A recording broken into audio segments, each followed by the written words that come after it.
નમસ્કાર વિદ્યાર્થી મિત્રો, આજે આપણે જે જલ મંથન ન્યાય છે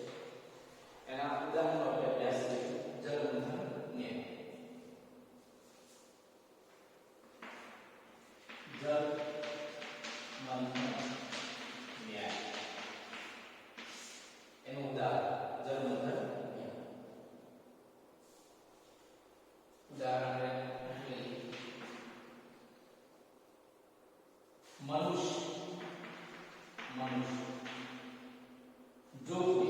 मनुष्य जो कोई रोग नो मनुष्य जो कोई रोग नो भोग बने मनुष्य जो कोई रोग नो भोग बने तो तेने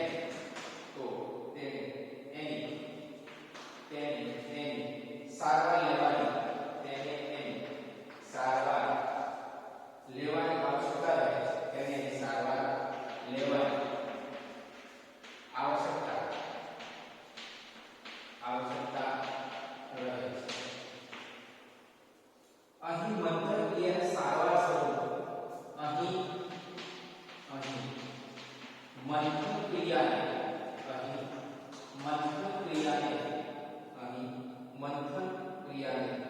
સારવાર સ્વરૂપ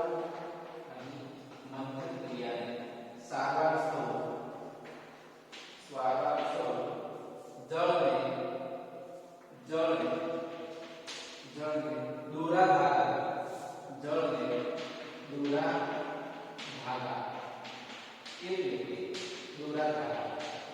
એટલે કે અર્ધસંધાર સ્વરૂપ અને દહીં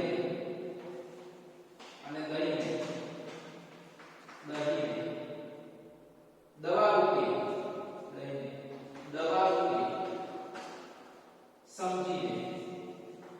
રૂપે સમજીને વિચારવાનું છે. જે ઔષધ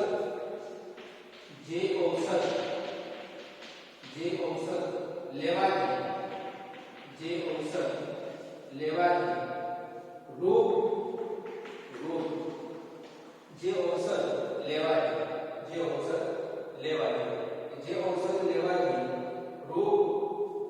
નષ્ટ થતો હોય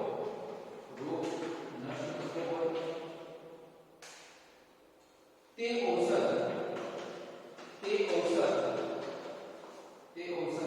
લેવાના ઉપાય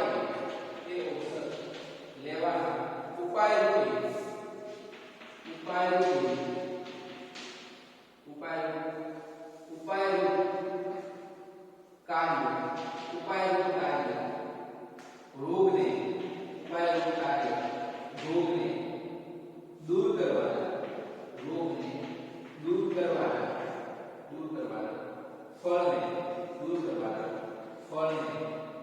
ફળને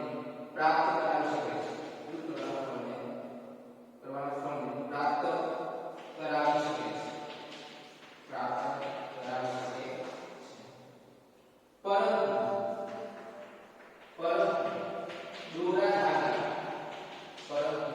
દોરા ધાગા બાંધવાના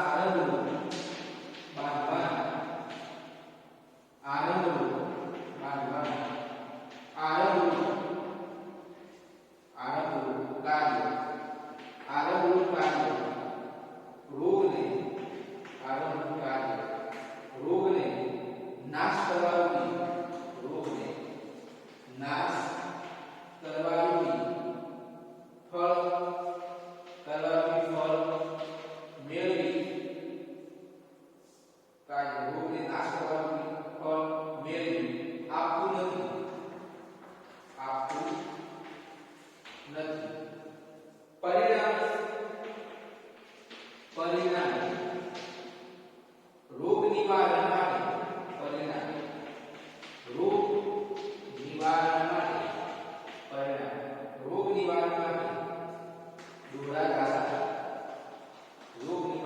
દોરા ધાગા વગેરે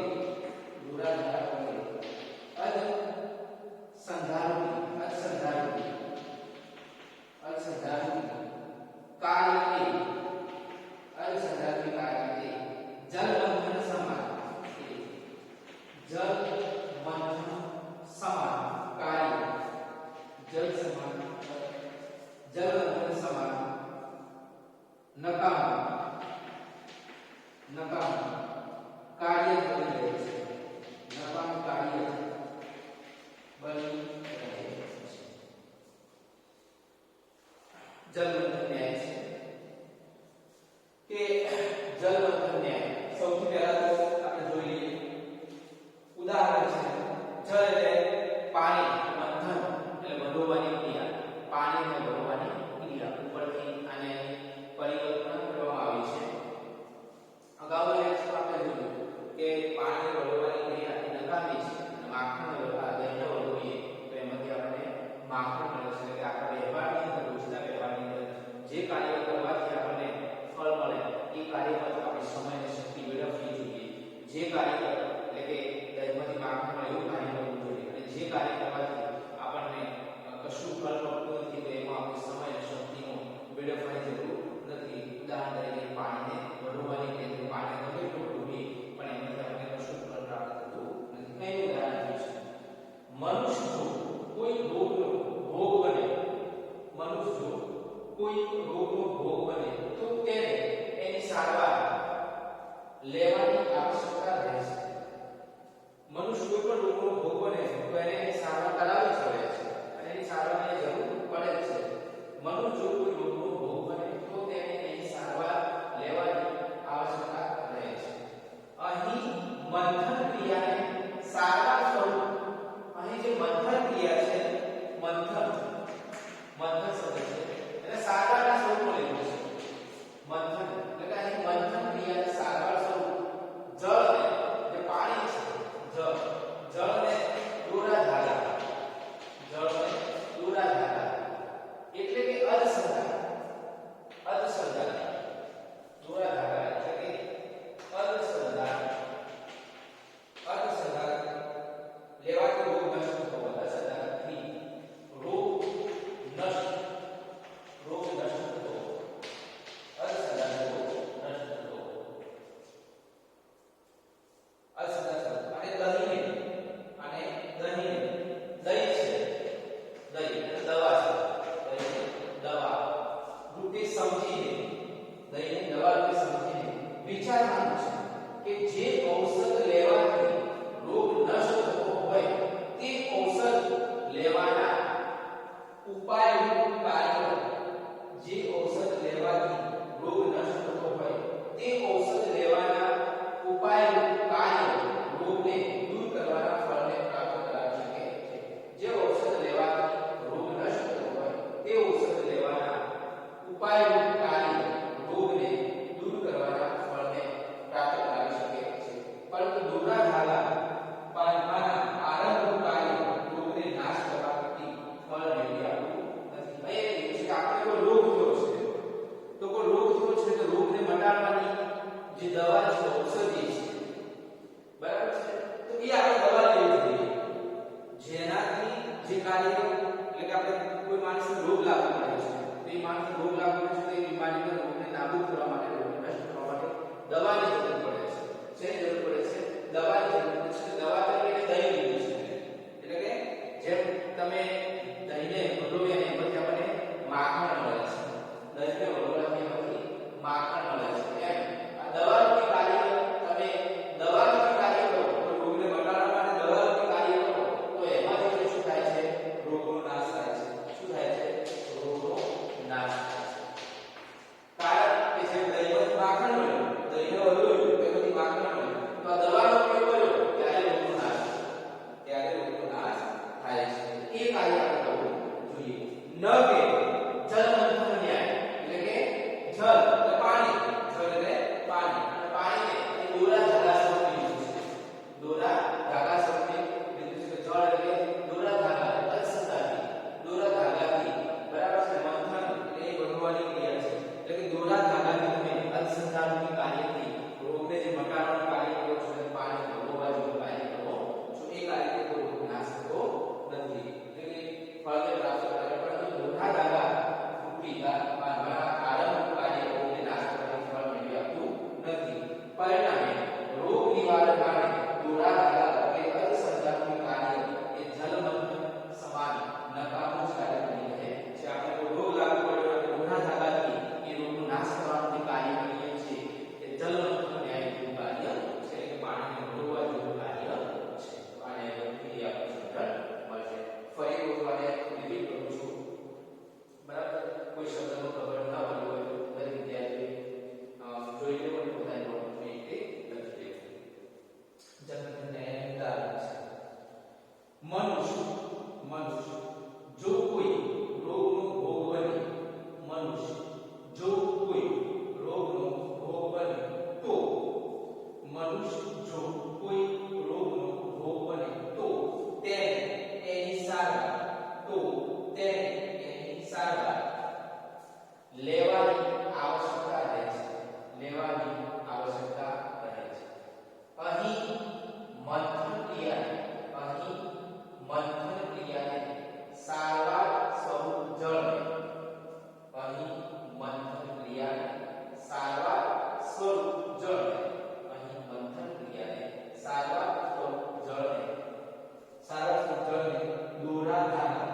ઉપાયરૂપ કાર્ય રોગને દૂર કરવાના ફળને પ્રાપ્ત કરાવી શકે છે. ઉપાયરૂપ કાર્ય રોગને દૂર કરવાના ફળને પ્રાપ્ત કરાવી શકે છે.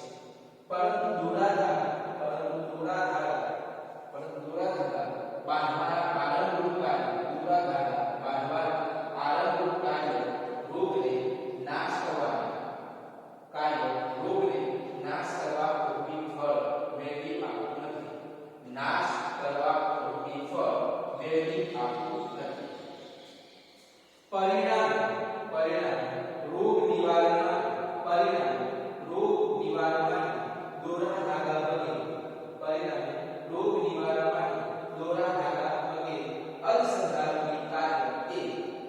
દોરા ધાગા વગેરે અર્ધસંધારકની કાર્ય એ જલમંથન સમાન નકામું કાર્ય બની રહે છે. એ જલમંથન સમાન નકામું કાર્ય બની રહે છે. દરેક વિદ્યાર્થીઓએ પોતાની નોટબુકની અંદર આજે છે એ પોતાના નોટબુકની અંદર